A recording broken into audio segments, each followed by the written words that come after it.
দিবান বাবার জন্মদিন এবং তার খালামুনিরা প্লেন ভাড়া করে যাচ্ছে। প্লেনে একটু জায়গা কম, বাট ইটস ওকে। বাবার জন্মদিনে নাচানাচি হবে না তা তো হয় না। ঢুকিয়ে দেখলাম যে নাচানাচি শুরু হয়ে গেছে অলরেডি। আর এই হচ্ছে আমার দিবান বাবা, মাশাআল্লাহ অনেক সুন্দর লাগতেছিল, সবাই মাশাআল্লাহ বলে যাবে। বাবার আজকে জন্মদিন, অনেক সাজুগুজু করে একদম বসে আছে। সে বসে বসে টেডি আর মিহা মামুনির নাচ দেখতেছিল, আর এদিক দিয়ে পিছনে তার মা খালারাও নাচতেছিল। এগুলো দেখে তার মনে হলো সে কোনোভাবেই পিছিয়ে থাকতে পারে না, তাই তারও নাচানাচি শুরু হয়ে গেছে। কোনোভাবেই তাকে ধরে রাখা যাচ্ছিল না। আর আমাদের প্রোগ্রামে যারা যারা আসছিল সবাই নাচতে নাচতে ঢুকতেছিল। এটা ছিল হচ্ছে পলি আপু, সম্ভবত তার ডান্সের একটা গ্রুপ আছে এবং সে খুব ভালো ডান্স করে। আর এটা ছিল মিহার আম্মু, মানে হচ্ছে আমাদের বড় আপু, সেও নাচতেছিল।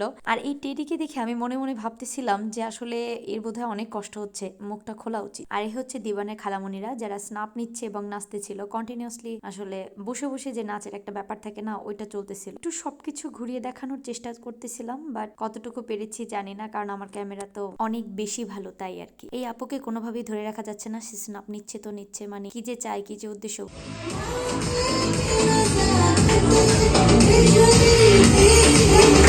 আমার কেন জানি বরাবর এক্সপ্রেশন বেজ নাচগুলো অনেক বেশি ভালো লাগে। আর এদিক থেকে এই যে দিবানের আম্মু এসেছে আমাদের সাথে গল্প করতে, এবং এই গল্পগুলো খুবই, মানে এগুলো আসলে শোনানোর মতো কোনো অপশন নেই, প্লাস এগুলো বলার মতো কোনো অপশন নেই।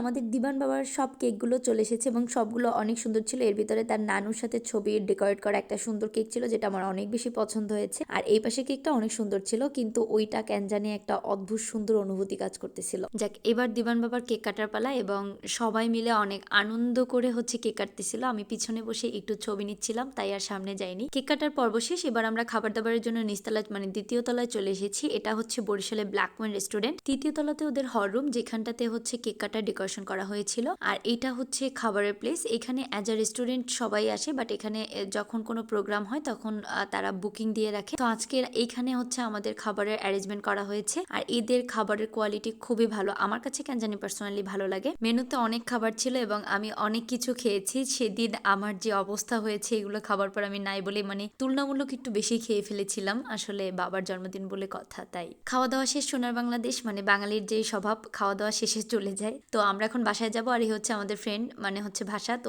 ওকে বাই বলতেছিলাম আমরা সবাই মিলে। এই তো আজকের ভিডিও এই পর্যন্ত। সবাই ভালো থাকবেন, সুস্থ থাকবেন এবং অবশ্যই আমাদের বাবার জন্য দোয়া করবেন। এখন যার যার গন্তব্যে শেষে চলে যাব। একটা গাড়ির লাইটের লাল আলো পেয়েছিলাম, তাই কিছু স্নাপ নিচ্ছিলাম। আমরা একসাথে হলে অনেক বেশি দুষ্টামি করি। যাই হোক, আপনারা যারা যারা ভিডিওটা দেখলেন সবাই অবশ্যই শেয়ার করবেন আর আমাদের জন্য দোয়া করবেন। খোদা হাফেজ।